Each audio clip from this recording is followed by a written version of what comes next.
Thank you for joining us today on the second edition of the 24-hour World Tour of Women in Tech.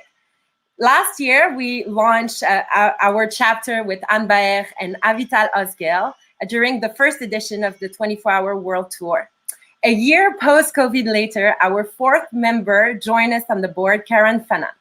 And obviously, our mission is always growing, which is to empower 5 million women and girls by 2030, which means helping them embracing STEM. Last month, we launched, with the support of the Global Movement of Women in Tech, an international campaign aiming to increase awareness about unconscious gender bias in the workplace, part of our diversity and inclusion activities. You have been more than 1,500 to answer our survey across 82 countries. It has been a real success. That is why we want to take this time to thank you today. So I will share with you a little video and come back to you right away. I'm compassionate. No, I'm not aggressive. I am being assertive. I'm not feisty. I am driven. I'm not headstrong. I'm determined. I am not cold. I'm focused.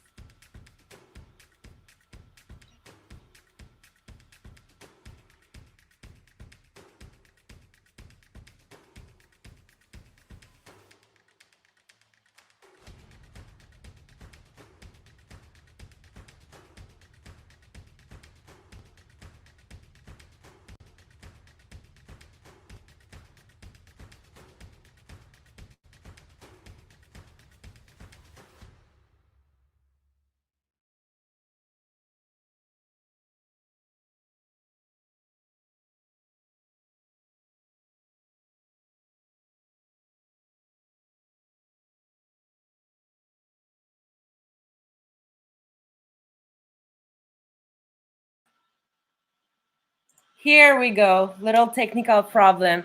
So we wanted to thank you very much. The result will be revealed very, very soon. So today we have for you a very interesting and diverse set of speakers that have revolutionized in their own way their industry, that have chosen to make their place and solve problems to make this world a better place. I would like to introduce you today our strategic advisor for our Women in Tech Israeli chapter, Anne Baer. Anne Baer is an accomplished connector, strategist, and innovator with expertise in technological partnership, French and Israel relation, and sustainability. Anne is the founder and CEO of iCare Innovation, a Tel Aviv-based consulting firm providing service of technological scouting and business intelligence. Previous to ICA, during her diplomatic career, Anne has worked for 3 bilateral and multilateral organizations. Israel Foreign Ministry at the Israel Embassy of Kinshasa. She worked also as a sustainability expert for the United Nations. And finally, she served as an innovation advisor, seconded by the French foreign minister to the Israeli ecosystem. She then jumped into the entrepreneurial journey with iCare that act as a gateway into the Israeli innovation ecosystem. Anne will open today the session, a fireside chat with Asil Nama, student at Technion University, and also, nonetheless, an asteroid discoverer. Right after this fireside chat, we will have a panel with the top female entrepreneur and scientist in Israel. Anne Yes. and Asil, the stage is yours. Well, Jennifer, you were just fantastic. Good to see you. Asil Nama, it's a great pleasure and honor for me to host you. Last year, we had another guest, maybe more mature, more senior. And this year, we wanted to give you the voice and the mic and to be able to show you to the world, to show your dreams and how you accomplished so much. You are only 23-year-old. You come from a village which I never visited, and I hope I will soon, in the north of the Galilee, in the north of Israel, which is called Deir el-Assad. And you will tell us more about yourself in a minute. I wanted to know, how do you feel? How are you, Asil? I'm fine, thank you. What about you? Everything is great, especially since I read about your story in a few words, because now we are going to expand.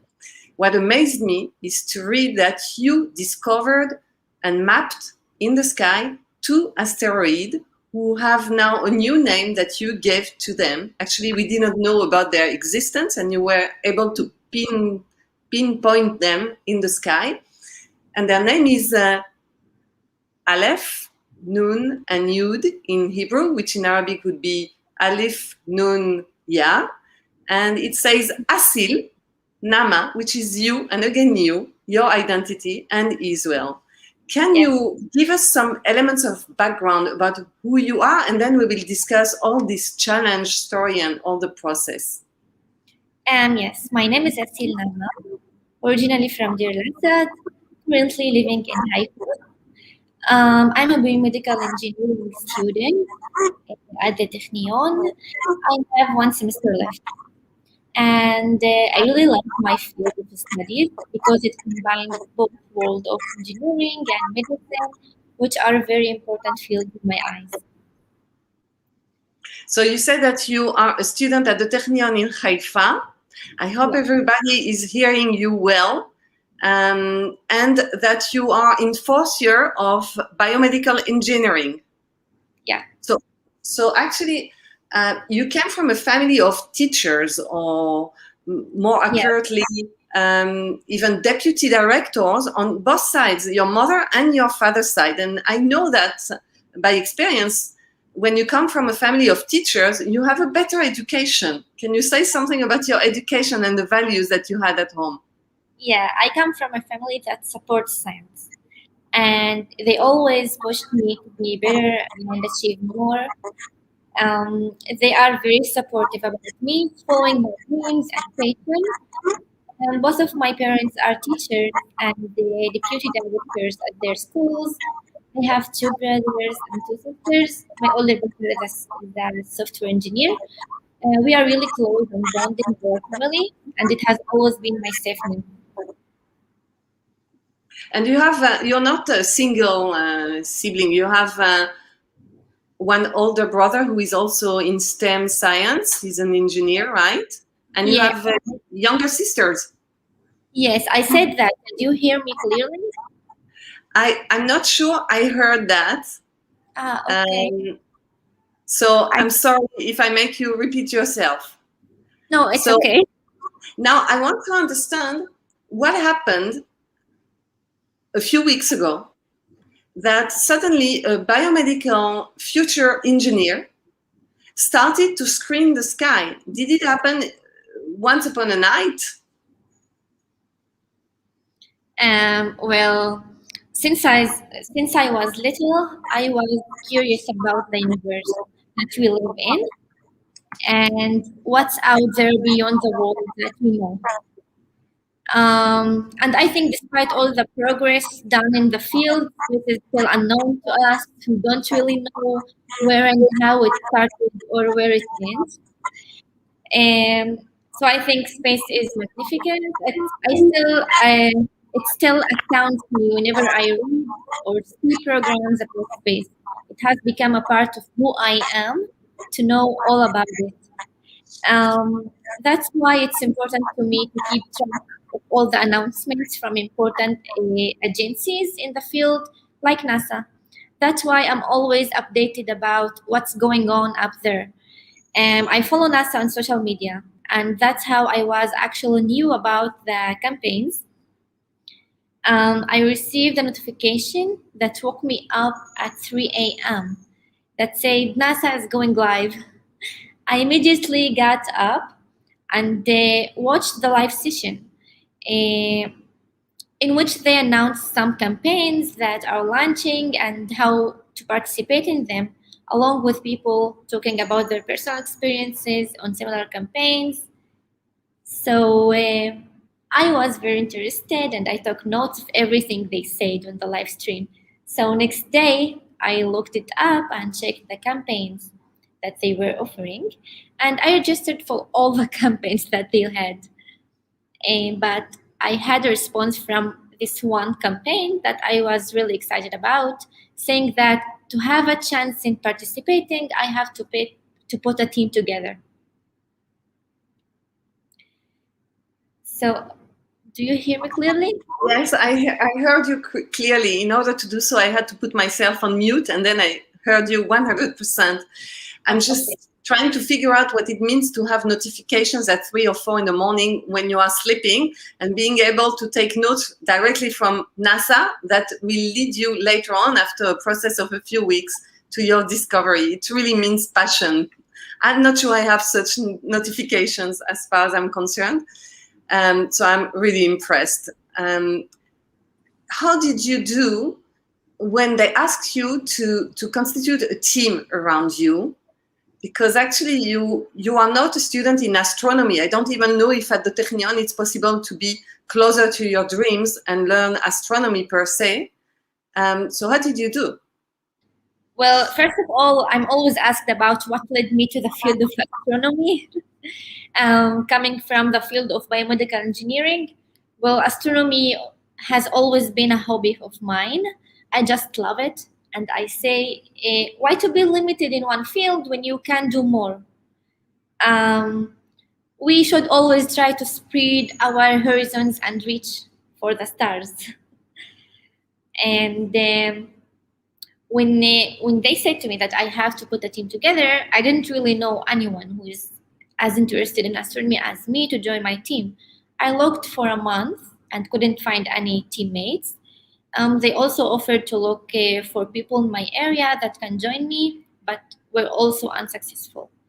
I then approached them and told them that I'm really interested in joining the campaign. Even though I don't have a team, I would love to be given the opportunity to do something that I'm really passionate about. It gave me a feeling that I'm being a part of something big and amazing, regardless of how small the part I was playing. But I was very glad to have the chance to make my first step in doing something that I love. And eventually I got to walk out with astonishing achievement.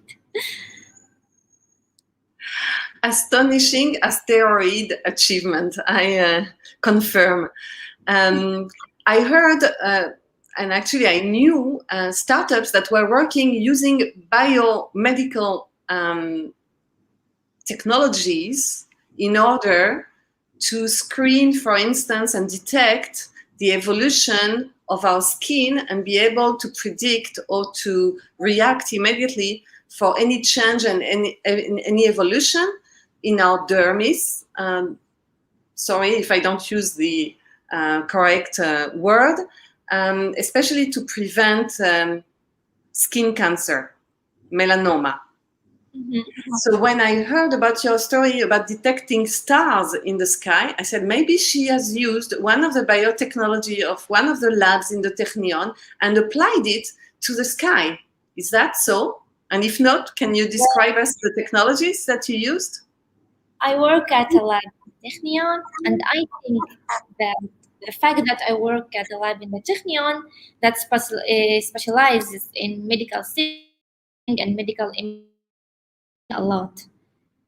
I've been working in the lab for a year now, and the portion of what I do at the lab is segmentation for ultrasound imaging of the cardiovascular system.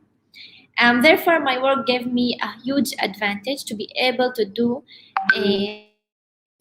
for the camera more like faster and more efficiently than others.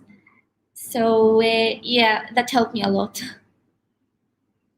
So indeed, you apply the technology out of the medical space into the physical space, which is really clever. And that's how we detect, we at least detect the genius. Now, I was really curious about you, and I must say that I was moved by your story, not only because we co-founded Women in Tech, in which you will be an eminent member now, you and all the students with you, but also by the fact that one could think that you are living in a remote area. Okay, you're studying in Haifa, which is one of the 3 biggest cities in Israel, but you come from a remote village that I never heard about, and you managed to reach NASA, to touch their heart, to convince them to give you the chance, even though you did not comply with the basic requirement of having a team. So you were a bit pushy, assertive, one would say. And you succeeded in being faster than everyone by implementing a technology. And I said, if I could invest in this woman, I would. So we have a panel of investors, or at least of people who have their hands in investment coming. And I'm sure you will hear in your life about what it means to pitch yourself, to pitch a project, and you will be an entrepreneur. I don't see you working just in a lab.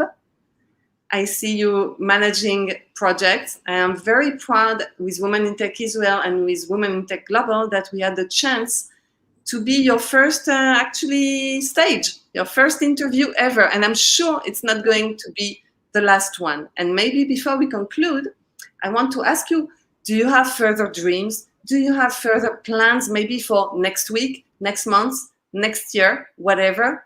Tell us, because I think you are very inspiring and you are a role model for the younger generation in Israel, but not only in Israel. So I want to know, after you have 2 asteroids, which are called Annie, with a number, I don't remember the number, the 2 numbers of the series. Now that you have that, what's next? Well, about what's next?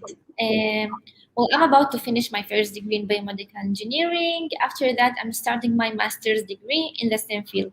But I do want to continue following my passion for astronomy.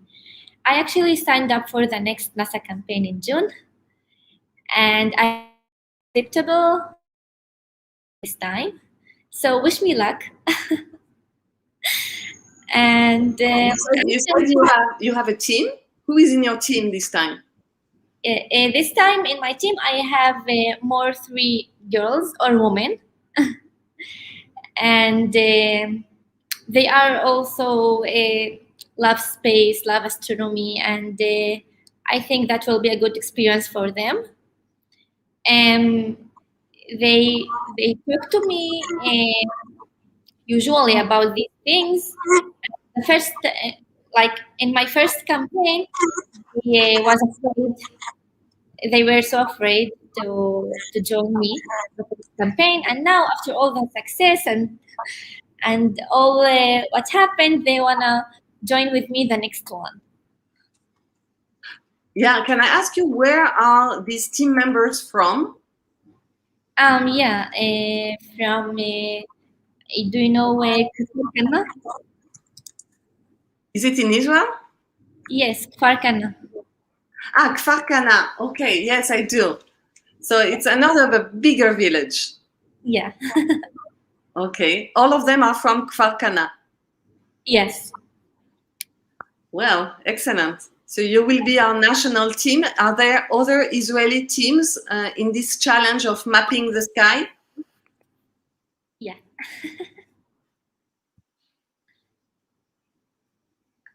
Asil. So I want just to repeat what you said in case it wasn't heard by other people, because we have some problems in connection. For the first challenge, the one you actually succeeded in identifying 2 asteroids, I think in March, you were alone. But for the June challenge, you will not be alone. You have 3 other women joining you, maybe as young as you are, from Kfar Kana.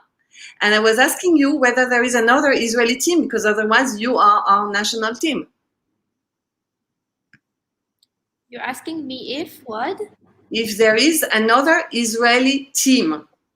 I don't think so, because when I registered for the campaign, they usually they're usually replying to you that there's another team. Do you want to be together or not? They didn't say that to me.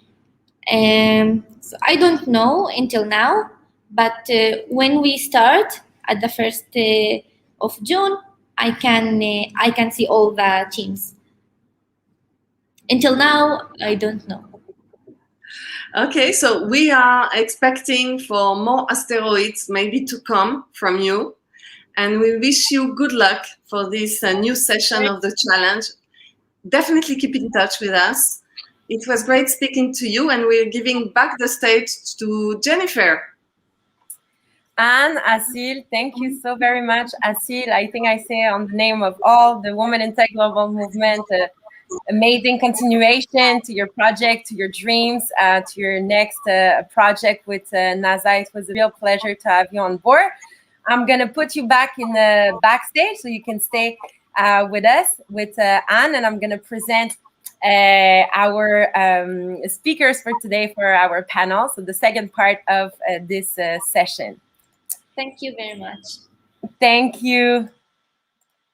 So today I'm with Nurit Agov-Argaman, with Anna Tsur-Segal, and with Neta Schreiber-Gamliel.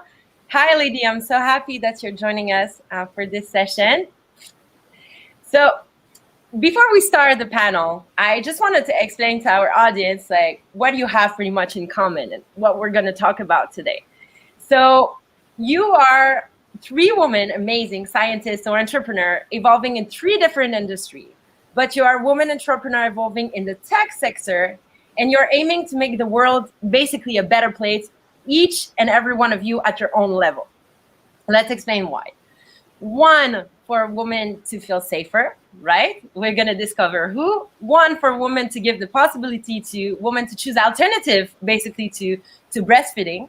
And another one of you to help women to fundraise their amazing, extraordinary ideas. So you are all basically giving the choice to women to feel empowered. And that is also why the theme of today is the power of choice. So we're choosing to walk at night without fears, choosing to fundraise more female-led startup, and choosing to breastfeed or not without losing basically the advantage. So I'm going to start with you, Nurit. Ladies, I'm going to put you back in the backstage, and I'll come back to you afterward. So with Nurit, let me tell you a bit more about hi, so happy that you joined us today. So Nurit Agov-Argaman is a professor of animal science at the Robert H. Smith Faculty of Agriculture, Food and Environment of the Hebrew University of Jerusalem. Your field of expertise is lactation physiology and milk quality, topics that you've been researching for the last 14 years. And now today you're a chief scientist officer of BioMilk, which was founded in 2018 based on the 10 years of research that you've done at the Hebrew University with your colleague, Professor Maggie Levy, that you conduct a research on the milk. Your micro is off. Maybe you can turn it on. Yay! Amazing. And also BioMilk is working on replicating human milk under laboratory conditions. Yes. So my first question for you today is that from all the food on earth, why is so special about milk that it needs to be cultured? Why going to this field? First of all, thank you so much for the invitation. Very excited to be here. It's a great panel. Regarding your question, we all should remember that milk is one of the major origins for fat and protein in the Western world. It provides a good quality of protein and also micronutrients like zinc and magnesium and calcium in a very bioavailable structure, which means that most of the calcium and magnesium and zinc that you consume will be actually absorbed into your bloodstream and will be active in your body. So following the UN aims of making sure that of food security and safety, meaning that everyone on this planet should be able to get enough food and food in a good quality and safe, we have no doubt that milk should be part of the solution to accomplish these aims. Nonetheless, the traditional ways of producing milk are not enough to fulfill the demand, especially when we're looking at 9 billion people that are going to be which is going to be the population on this planet in 2050. So acknowledging that and the fact that the traditional dairy industry utilize a lot of resources and emits greenhouse gases and utilize animal in a way that may not saved and be responsible for animal welfare, for example, we need to help the industry in providing the population health and safe food, and to minimize the effect on the planet in terms of greenhouse gases emission, carbon footprints, etc.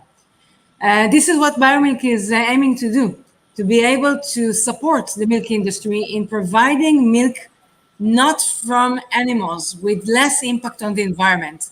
On top of that, we're going to use the same technology to produce breast milk. And while doing that, we will be able to make infant formula, another alternative for infant formula. And maybe I'll talk about that a little bit more when you'll ask me about why the choice, the power of choice, is something that we're aiming to. Definitely. Okay? Yes, thank you very much. I'll put you back in backstage, and I'm going to be welcoming Netta, and then we're all going to be together again. Netta, hi. Hi. Join us. Let me do a quick review of your background and who you are for our audience. So you're the CEO and co-founder of SafeUp, Women's Safety Net, which is a social network for women that allows them to help each other in real time to feel safer and prevent incident of harassment or, unfortunately, sexual assault. So within 3 months of its creation, you had reached with your co-founder, Tal Zohar, 11,000 users, and now 6 local authorities are paying for your service. Congratulations. This is amazing. Thank you. And actually, right now, we already have 17,000 users all over the world. Yeah, in the UK and the US, we have a big community too. So, so now you're fast. I can see that. So now you're growing in the United States. You've entered the United States, and obviously you're looking to go worldwide. That's what we are wishing for SafeUp. I believe a lot of women would need this. And prior to your seed round, so you have now raised $700,000 in your pre-seed. So now I believe you're in second seed of round. Yeah, we actually pretty in few days, I guess it will be close to. So congratulations! So we cannot wait to hear about that. Just to give you a little background about you, Netta. So you served as an IDF officer, and then you studied in economic and psychology at Ben Gurion University. And actually, you did your first step in the tech industry, in the startup world, with Bookit app, which was to connect customers and provider in the area of lifestyle of women. So you were pretty much destined to create SafeUp somehow. Yeah, and I guess that Bookit was amazing opportunity, and I learned so much, and I do all the mistakes that you can read in the entrepreneur book. And I think that the best lesson that I take from that is that from myself, if I want to lead a startup and create a change, I need to focus on problems that really, come from my heart, that really bother me in a personal side. And this is why actually I create SafeUp. So tell us why you create SafeUp. What is the background? How it came up? What was the problem solving? What did touch you and Tal basically to create SafeUp? Yeah, so I guess that every woman can connect to this feeling of walking outside and just feel unsafe in a dark street or in some very bad area. And actually, for myself, I really understand the meaning of feel unsafe 10 years ago when I was a teenager and go with some friend of mine to some house party. When suddenly in the party, I pay attention that one of my friends was missing. And I start to look for her, and I take with me another friend, and we walk in this ville. And after a few minutes, we thinking that we hear her voice from some room. And then we take a big breath and we open the door, and we found her half naked, struggling against 2 guys. And as the moment we enter, the guys ran away, and we actually saved our friend's life. And it was like, I don't think that we understand in the same moment, but it's like was a really impactful event in my life and in my friend's life, and it's changed us. We understand that we have a power, that we can keep each other, that we need to keep each other, and we like take it with us to all the years after. And when I entered to the tech world with Bookit, I realized that we can create it. We can make sure that every woman in the world will have her guardians, her community in the pocket that can keep on her and make sure that she is safe. Definitely, I think all women needs to feel safe first.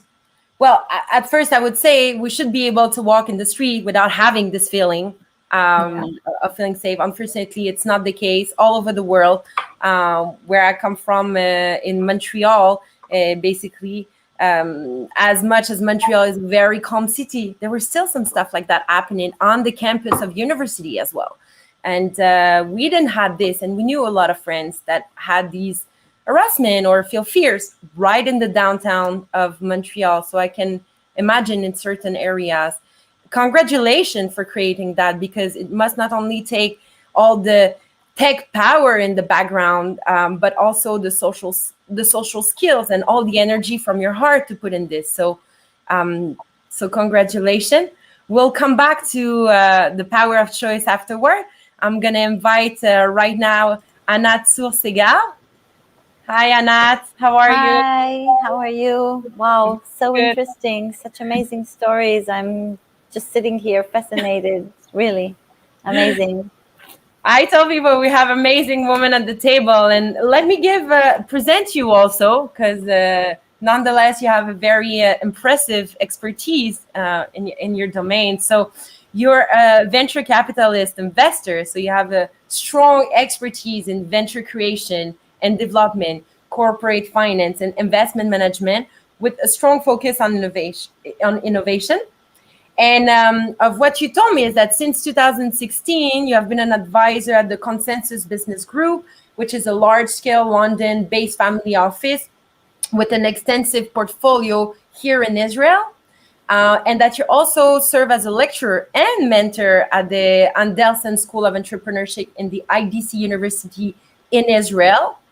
And you're very active in various organizations in the high-tech ecosystem, and you really want to help the cause of, helping young entrepreneurs fulfilling their dreams, but also you put a strong emphasis on the woman empowerment in the entrepreneurial community.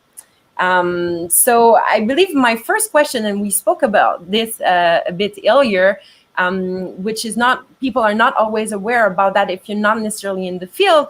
But we know that the femtech movement now, it's getting a lot of momentum, right? And we see more and more health tech app. We can talk about BioMilk also, alternative to breastfeed, and women being behind this. But the health sector, drug and research, the design behind it is still male-based and not often or not at all fit the woman's psychology and physiology. Can you explain us maybe the background, what is changing right now, how we can change that and make it more equal? Yes. So it's all, so it's all connected. Everything is really connected, because while I was sitting here, and I'll get to your question, I'll answer that, but I must say something else first. So, by the way, do you hear me well? Yes, I do. Okay. Do hear you well. So while I was listening here to Asil, and I was thinking, wow, when I was little, my dream was to be on the moon. I wanted to be the first woman on the moon.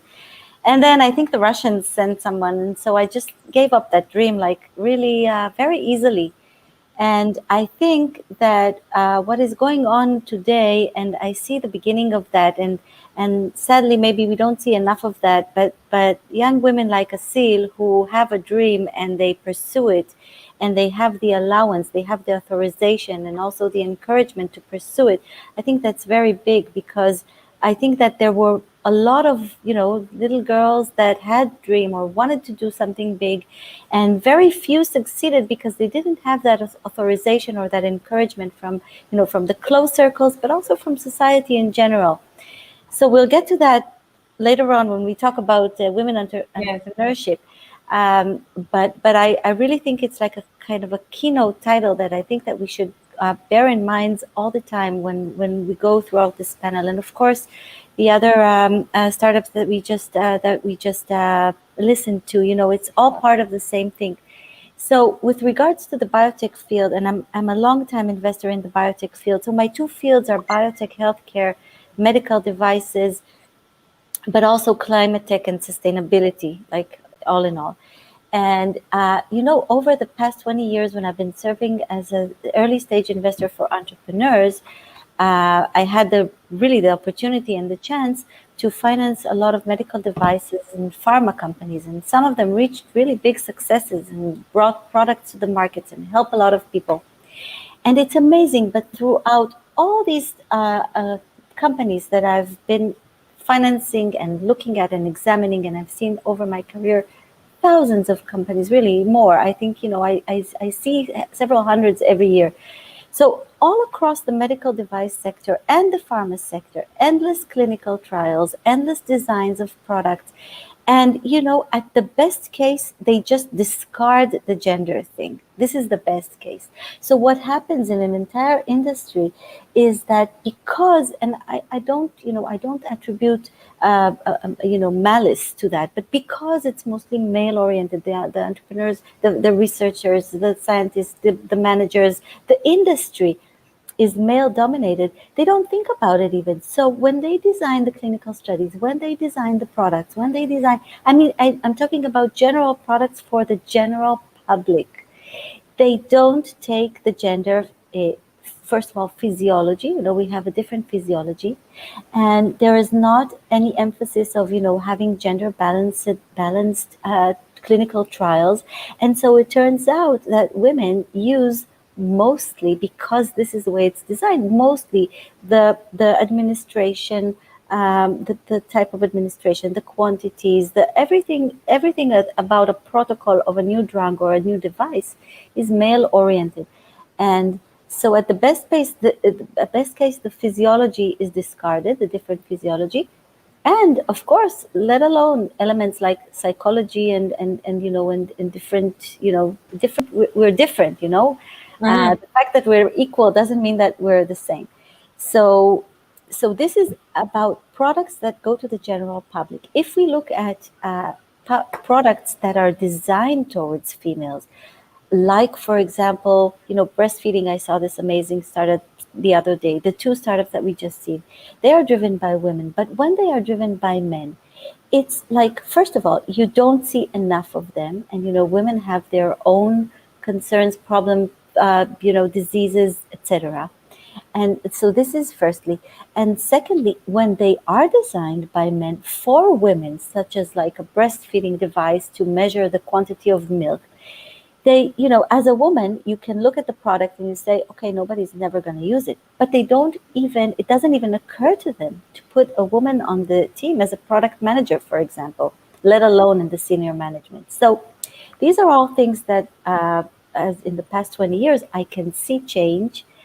I'm not satisfied by the pace and the quantity of the change, but I'm still optimistic. And yes, but this is the situation today, and it calls for change. It does call for change. Actually, it reminded me that this year, thank you very much for this explanation. And I think we're going to dig a bit deeper in the rest of the conversation about it. It just reminded me also that this year, 2020, with Women in Tech, the chapter, the Israeli chapter, we did actually a webinar that was called Cycle Central to tell women and help women how to biohack their body in their time period of menstrual period. And the funny part of it is that I think the beauty of it is that the women were always able to find solution to our problem instead of stopping the problem and make the world more as we are, because it's more male oriented. And we were saying actually nobody cares that once a month, we're maybe a bit weaker, a bit less energetic, and we still have to show up with a smile on our face and be as productive. And this is something that has been going on for years. So I believe things are changing slowly, but still, like you say, remain difficult. Let me bring everybody back on stage. Hi, ladies. Thank you so much for this first question. We have another 20 minutes, so we can take our time to answer the next question, which is, according to your experience or in regards to your company, what does it mean to you have the power of choice to choose or to decide, to make decisions today as a woman in the entrepreneur world? What does it mean for Safe Up? What does it mean for you, Nurit, with Biomilk, or by yourself, or for you also, Anat, in that case? Go ahead. Which one wants to start? Maybe Nurit? I will start. Yeah. So basically, I would like to speak about the power of choice in regard to Biomilk. Okay, because I think that we really have a say there. First of all, Biomilk has 3 arms. The first arm is to use our technologies to culture commercial milk from different mammals, cows, sheep, buffalo, etc. We will use the technology to incorporate our products into dairy products, okay, or alternative products like vegan products, for example, to increase their health benefits, texture, taste, and overall satiety when you're actually eating those products. In addition, we're going to use the same platform that we have developed to produce cultivate cells that will produce human milk, so alternative to breast milk. This will allow us to produce ingredients that up until now, there were only 2 origins basically to these ingredients. Either you breastfeed your infant or your newborn, or you buy milk online, okay? Because it is possible to buy breast milk from donors online. The problem with that is that this milk is not always safe because it's not monitored for pathogens, for example, viruses, different harmful substances that may contaminate the milk. So it's really not really safe to buy this breast milk and feed your baby using these online products.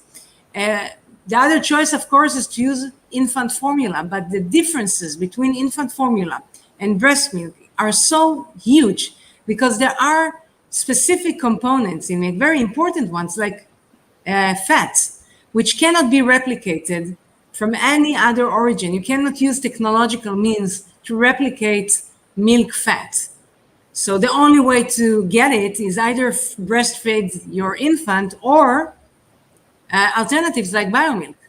So we really think that our products can give women a choice, either they can breast milk their infants, and if they can't or do not wish to, they can use Biomilk products in order to improve the nutrition, the health of their babies, making infant formulas or milk replacements more similar to the real thing, to the breast milk.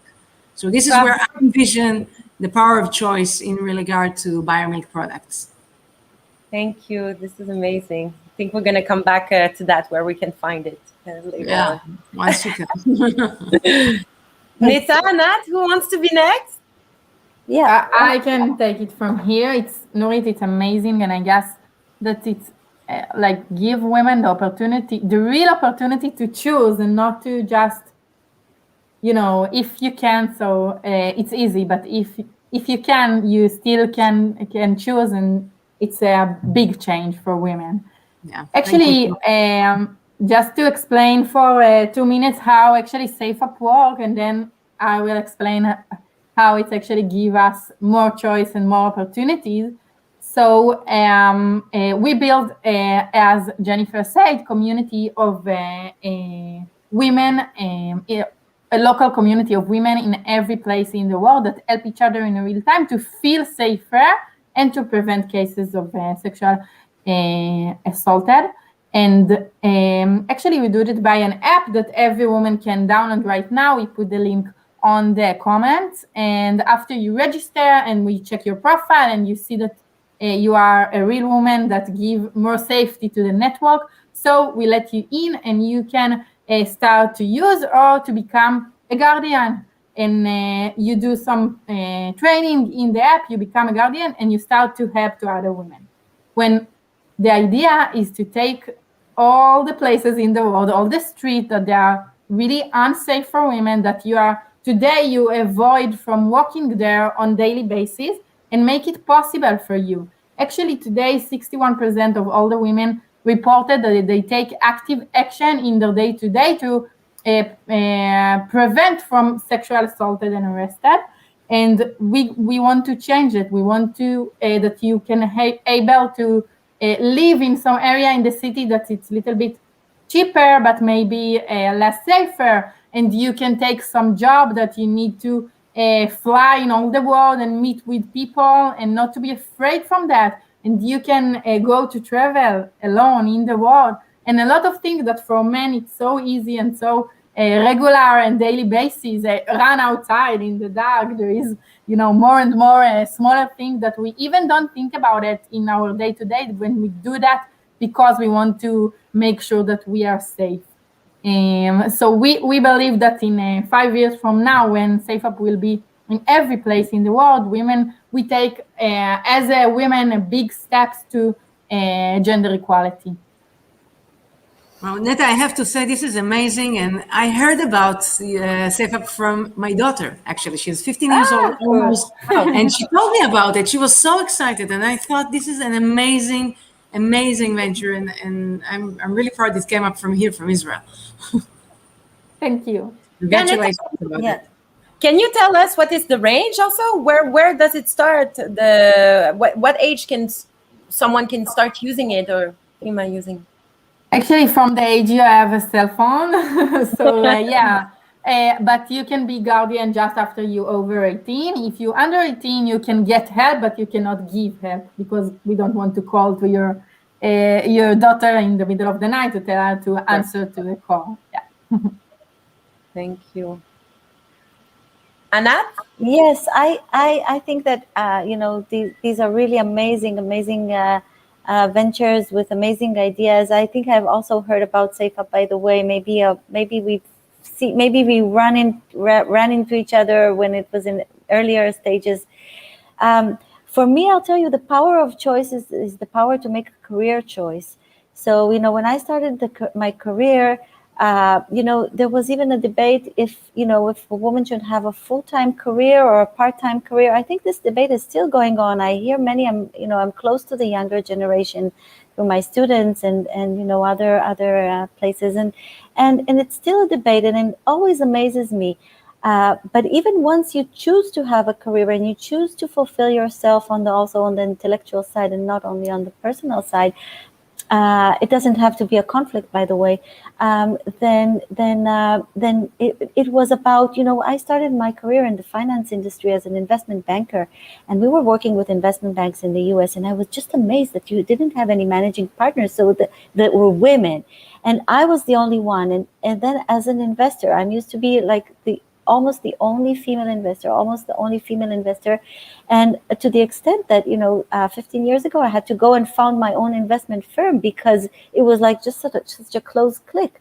So again, I'm seeing and of course you didn't have also a lot of women entrepreneurs because again it wasn't, I saw very few.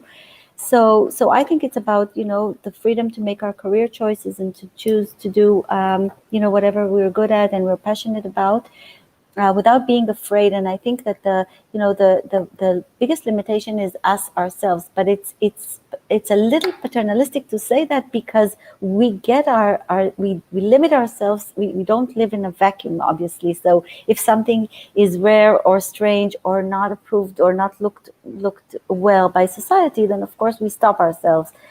Because of course we're social people, and it takes a little bit of I call it autism to go straight forward and do whatever you want to do regardless what people say. I'm telling you, my mother never understood what I was doing. She thought I was crazy. Really, no, I'm serious. I'm serious. Then she was very proud of me. So I think it's really a lot about that, and I find that today there are more and more women-led ventures, and hopefully we will see also more women-led funds. And this is what I want to do. I want to do a gender-biased fund that will invest in female entrepreneurs. Not only it can be diversified management. We're for diversity in areas that create impact. So it's going to be an impact fund and female-oriented, female-biased, because I've seen throughout the years how much harder it is for female entrepreneurs to raise funds for fantastic ventures. So yeah.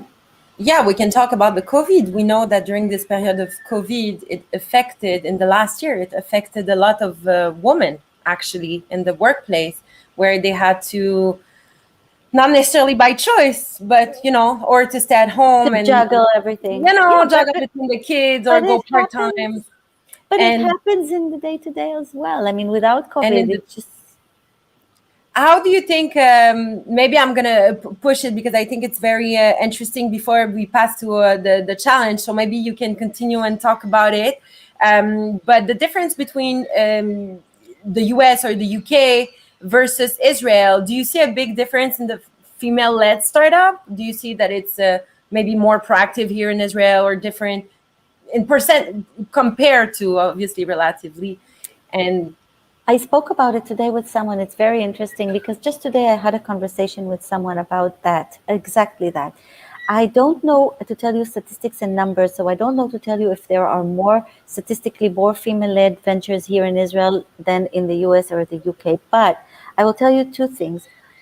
From my personal experience as a working mother and from what I see, Israel may be a little bit more conservative society, but in the US, for example, where, you know, discrimination is not allowed and you cannot discriminate on basis of gender, still the systems are not adapted to working mothers. And so is the situation in Europe. So in Israel, because it's like the opposite on the opposite, like you say in Hebrew, because in Israel, the families, the communities are very together. So first of all, women have a larger support system. Secondly, because family is very important, men are also engaged, maybe less, but they are also engaged. So it's legitimate, or they are called upon. So it's, you know, it's at least somewhere on the spectrum, which is a conducive spectrum for creating, you know, the support system that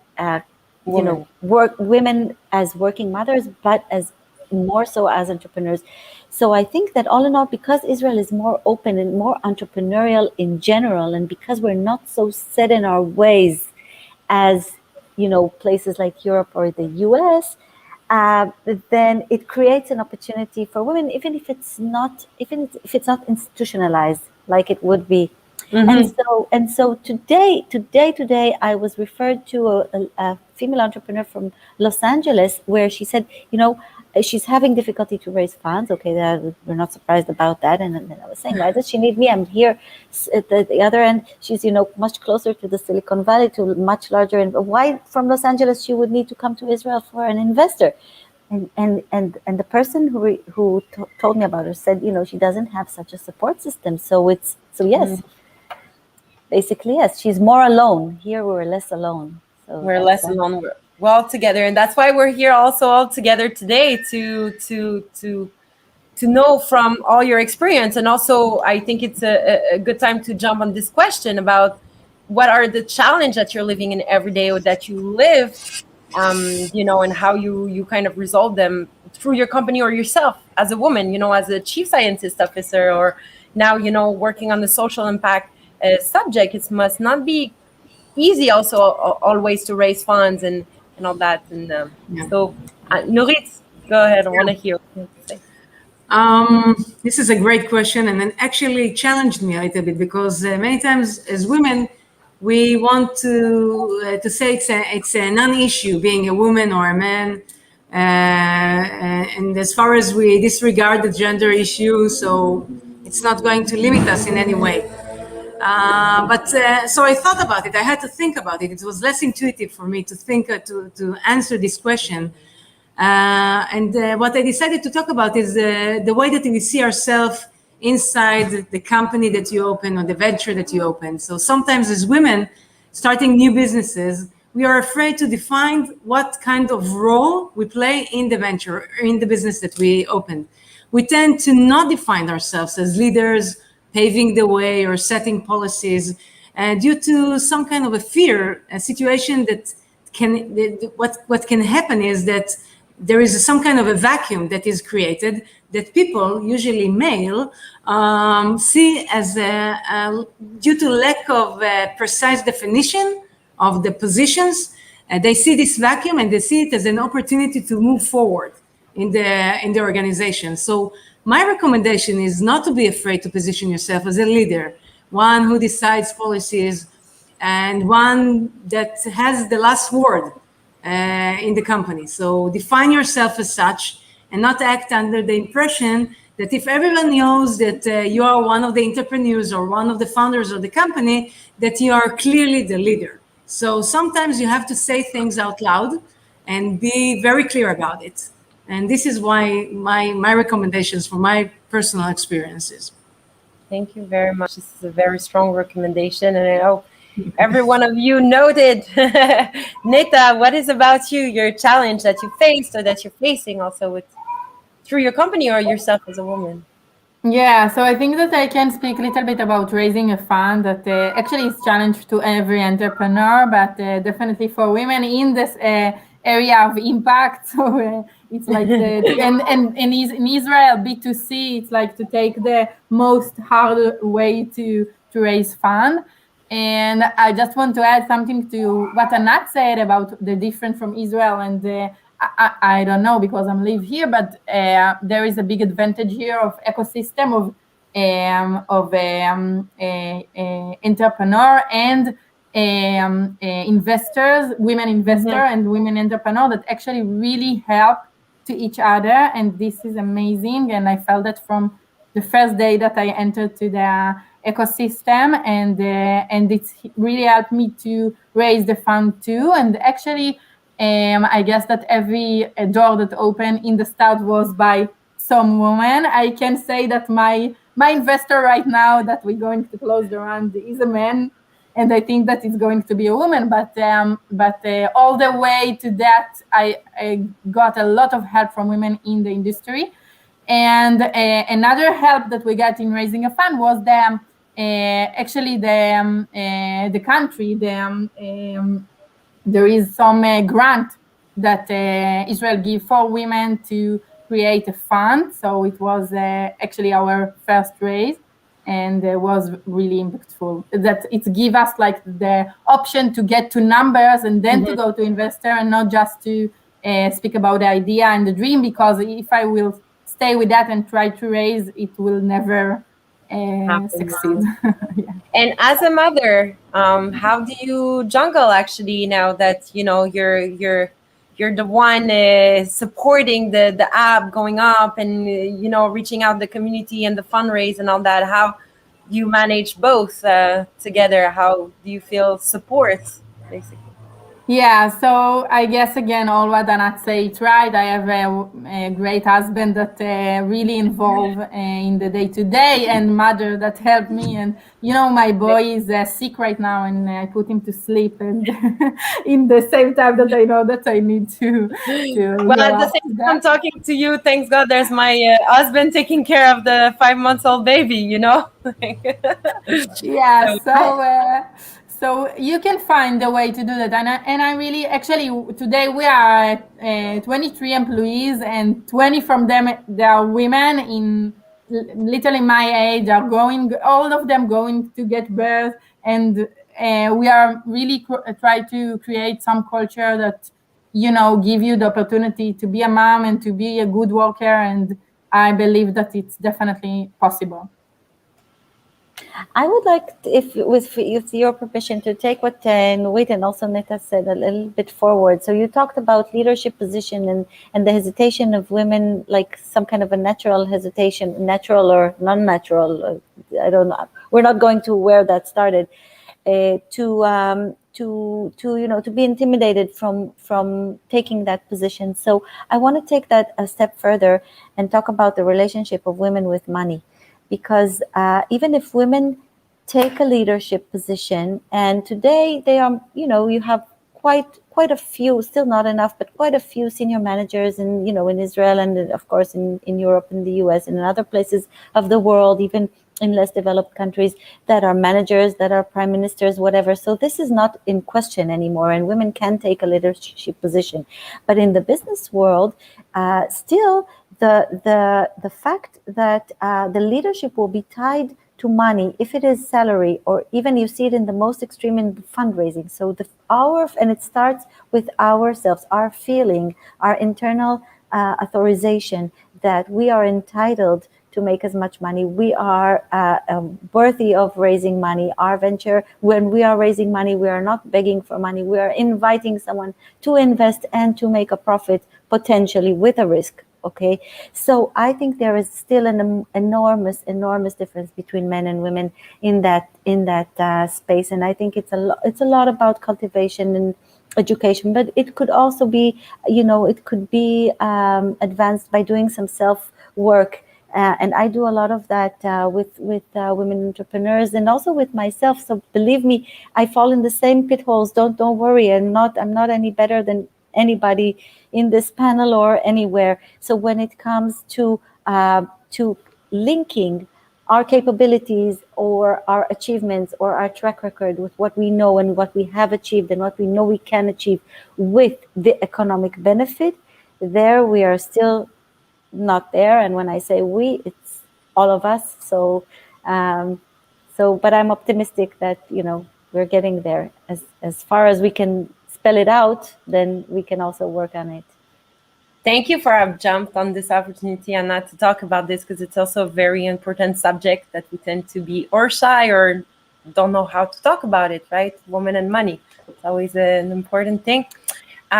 We have about 2-3 more minutes, but I don't want to cut one important question that I want to ask you, Nurit, and you, Netta, and so we can wrap up also with the advice that you want to give to our audience or to the next generation. So first of all, Nurit, I'm wondering where we can find your product. Like, is this now on the market? Can we buy it in the supermarket? I'm breastfeeding, and I was looking for alternative to continue instead of using the formula or the powdered milk that I was supposed to give to my kids. So let us know. Well, Biomilk, I hope you can hear me well because there's some noise at the background. Biomilk, we started the company and the labs actually only 6 months ago or so. So we're really pretty young in terms of selling the products and making them actual commercial. Right now, the challenges that we're facing is being able to really scaling up the whole process. So we have the biology in place. We know that we can cultivate the cells. We can know what to give them in order to make the constituents of milk, to make the components of milk and harvest them. But right now, the challenge is really scaling everything up. As I see it, at first we'll have a hybrid products, maybe alternative vegan products that people consume because they are consider themselves as taking care of of the animals in terms of welfare and the planet in terms of resources and carbon footprint, etc. So we will be able to deliver the benefits in milk into these products. So giving these products the benefits of texture and taste and satiety and health and in terms of nutrition, providing all the constituents of milk without the animal. This will be the first step, but we will have we still have time till this will be in the marketplace. So be patient. We're working on it. Yes, it's going to be there soon, I hope, but still not there yet. Thank you very much. We wish you an amazing continuation. Don't leave. I have another question, but Netta, I want you maybe to repeat how can our wonderful woman can join Safe Up, or how easy it is to join? Yeah, so you just go to your App Store or Google Play and look for Safe Up, and then you download that and register. And if you want to take more active part, you can become community manager and actually create community of guardians in your area. And we put the link. There is a link in our website. You can enter to that and just fill some question, and we will contact you. And this is the two way. You can be user, you can be guardian, you can be community manager. And you can tell your daughters or friends and everyone actually that. Of course, now that all we know about it, we must. It's very important. Anat, we had one question about equality in investment. We wanted to talk about. Maybe it's a bit longer, but we know that it's still the venture capital has been very well dominated. How do you see the hope for women? Maybe in a 30-second for Netta, for example. So I see the trend. I mean, we're not talking about the trend. We're talking about the pace. If the pace is fast enough or too slow in our view. So all in all, I'm optimistic. Look, women are entering the financial management areas more and more in the past 20 years. So today you have money managers in the public and in the hedge funds and in the private equity. So for venture, I think venture capital is just next in line. And as soon as you will have, and it's something that nourishes one another. So back 20 years ago, you didn't have a lot of medical startups, you didn't have a lot of medical funds. So the more you had medical funds, you had more medical startups. Same goes with clean tech and climate tech and all the areas today. So I think that creating female-based investments is just it's just a sector in the making today, because first of all, it's an untapped business opportunity. Even if I look at it as coldly as I can, with detaching my emotions from that, it's an untapped opportunity. So it will be tapped, and we see it more and more. The fact that the world goes to more ESG investments, so ESG includes social, okay? It includes sustainability. It includes sustainability also in social matters, not only climate. Climate is also very important, of course. Mm-hmm. So it's okay. So yes. So I think that the trend is very clear. So all in all, I'm optimistic. We just have to do our best to make it happen sooner rather than later. Definitely. Thank you so much. Before asking my last question to all of you, I'm going to bring back on the stage Anne, because I think also as an entrepreneur and with Icar Innovation, being in the Israeli ecosystem, she can also give the last word. And my last question, which will be, what is your advice for the next generation, basically, as if they want to be stepping in the tech sector, becoming an entrepreneur, but also being a mom and jungling with everything together? So let's start with you, Anne, actually. My advice to the next generation is what I applied to myself, and my mother already was in the same track, is being independent financially, meaning that you need to study and to take care of yourself and never depend on anyone. And this is exactly the title of our panel, The Power of Choice, all choices. And when I delivered my first and only son, it was at another period of time, the era of the floppies, for those who remember. And I remember myself working up to the last minute on my laptop, which was completely new to me, on my laptop, giving a floppy to my husband, telling him, please run to my workplace, give them that, I will come back in a few days. So we work a lot. It's a burden, but we love it. And this is the price to pay for economic independence. And from this economic independence derives all our choices, including the professional choices and the very, very intimate choices we make. So the same revolution that happened to us, which was computing power and digital and the internet, was the same revolution that technology brought to us. I think the same revolution is still continuing and amplifying. We are still in the same generation, but something will happen maybe to the next generation that I cannot put in words today, which will hopefully contribute to give them even more independence, more freedom. This digital freedom is true for any remote people and any minority. There is no one in the periphery anymore. All the women can access the banking system through the mobile. It's a huge, huge progress, and it was not 30 years ago. It happened in the last decade. So science and technology for ourselves and for the world in general, it gives us more freedom and more power of choice. Thank you, Anne. So to be independent financially, it's one of the most important advice, actually. Nourit, Neta, Anat, maybe a last word about an advice for our generation and listeners? Yeah, I think mostly not to be afraid, not to be intimidated, and just go forward with with your dreams, with your aspirations. And if we talk about mothers, so my mother used to say, she didn't teach me actually how to cook expressly. So she said, you can always learn how to cook when you're 40, when you're 50. So that's fine. You have to learn other things in the meantime. So this is a tribute, yes, to my mother. Very good point too. The cooking, also important to learn. Yeah. Neta, Nourit?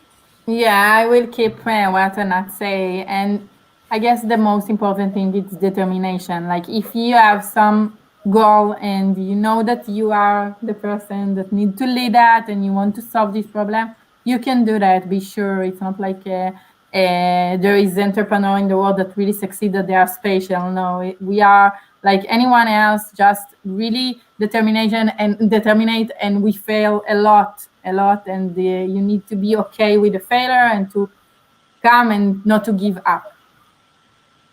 Thank on you. your dreams.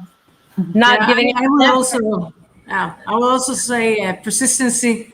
So if you have a dream, if you want to accomplish something, as Neta said, there are going to be failures in your way. That's for sure. That's something that everybody can promise you. But to achieve something, it's the feeling that you have if you achieve a dream is something that's worth all the failures in the way.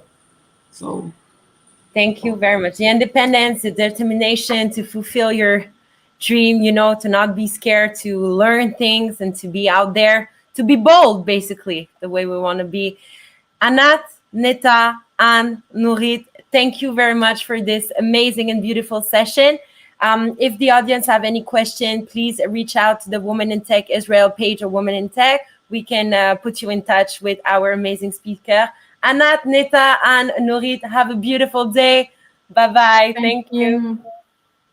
Thank you. Bye-bye.